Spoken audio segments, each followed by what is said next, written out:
ஒரு பரலோக வாழ்க்கை கொடுக்கணும் பிள்ளைகளுக்கு, பாதத்தை போக கூட என் ஆத்துமா ரட்சிக்கும்படி உமக்காக தாங்குறேன்னு சொல்லி திரும்பி பார்த்தா ஒருத்தரும் காணல. அப்போ இந்த சொப்பனத்தினுடைய மகிமை என்ன, கருத்து என்ன தெரியுங்களா? அநேக சொல்லடிகள் வரும் என் வாழ்க்கையில. சொல்லடிகள் வரும்பொழுதெல்லாம் யாரும் நம்மள அடிக்க போறது இல்ல. ஆனா ஊழிய பாதைகளை வாழ்க்கையில சொல்லடிகள் வரும்பொழுது கர்த்தருக்கு நான் போக மாட்டேன். இவங்க இப்படி சொல்லிட்டாங்க. இல்ல, அவரு வெளிப்படையாக சொல்லிட்டாரு, மகளே தாங்கிக்கொள், சகித்துக்கொள். இதாங்க கிறிஸ்துவ வாழ்க்கை. அந்த கிறிஸ்துவ வாழ்க்கையை சவுல் ஏற்றுக்கொண்டார். பாருங்களேன், நான் என்ன செய்ய சித்தமா இருக்கிறேன், அதற்கு கர்த்தர் நீ எழுந்து பட்டணத்துக்குள் போ, எதற்காக இந்த பட்டணத்துக்கு வந்து அங்க போ என்று சொன்னார். நீ செய்ய வேண்டியது அங்கே உனக்கு சொல்லப்படும். பாருங்க எவ்வளவு பேர் வார்த்தை பாருங்க. உடனே இவன் கிட்ட சொல்லல, இவன் தாங்க மாட்டான். இப்பவே என்ன ஆயிடுச்சுங்க, அவனுக்கு ரொம்ப பலவீனப்பட்டுட்டான். இயேசு கிறிஸ்து சந்தித்த உடனே அவன் மாமிசத்த கண்கள் எல்லாம் மறைக்கப்பட்டது. இயேசு கிறிஸ்துனா அவனோடு பிரயாணம் பண்ணின மனுஷர் சத்தத்தை கேட்டு ஒருவர் காணாமல் பிரமித்து நின்றார்கள். சவுல் தரையிலிருந்து எழுந்து தன் கண்கள் திறந்த பொழுது ஒருவரையும் காணவில்லை. ஹல்லேலூயா, யாரும் காணல. அப்பொழுது அவன் அவர்கிட்ட கையை கொடுத்து அவன் தமஸ்கு கூட்டி கொண்டு போனார்கள். அதாவது அவன் பார்வை இழந்து விட்டான். எந்த பார்வை தெரியுங்களா? மாமிச பார்வை. ஹல்லேலூயா.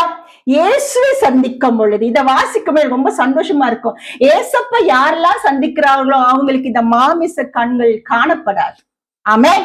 ஒருவேளை இயேசு அறிந்து கொண்டு எனக்கு மாமிச கண்கள் இருக்கிறதா, சற்று நீங்களும் உங்கள் வாழ்க்கையை சோதித்து அனலைஸ் பண்ணுங்க. நான் இன்னும் என் இயேசுவை காணவில்லையா? ஆமென். இவன் எப்படி வந்தான் தெரியுங்களா? வைராக்கம். அவன் அப்படி விழுந்து அவனை கை காலம் புடிச்சுக்கிட்ட அவனை தூக்கிட்டு கொண்டு போறாங்க. அவன் திகைத்து பிரமித்து விட்டான். அவன் கண்கள் தெரியாமல் மகிமை கண்டவுடனே அவன் பார்வை இழந்துட்டான். ஹல்லேலூயா.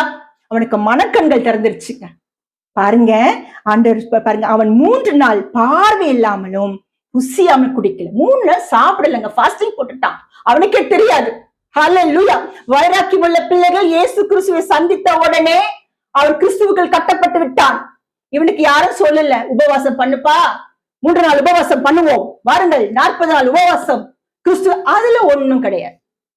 மகிமை கண்ட பிள்ளைகளுக்கு யாரும் ஒன்றும் சொல்ல வேண்டாம். ஆமே, தானாவே அவர்கள் கிருபைக்குள்ளே வாழ்வார்கள். ஹல்லேலூயா. அவர்கள் தானாவே பிரதிஷ்டைக்குள் போவார்கள். அவர்கள் தானாவே தியானம் செய்வார்கள். தியாகமுள்ள பிள்ளைகளாய் மாறுவார்கள். வெளி உலக மக்கள் என்ன ஆவிக்குரிய வட்டம் சொல்லி என்ன இது, தானாவே இவங்களே பண்ணிக்கிறோம், இவங்களே தீர்மானம். யார் கொடுத்த அந்த அதிகாரம்? பரலோகம் கொடுத்தது அந்த அதிகாரத்தை. ஆமே, வேஷமாய் திரிகிறார் மனுஷன். கேட்பாங்க, யார் உனக்கு சொன்னது?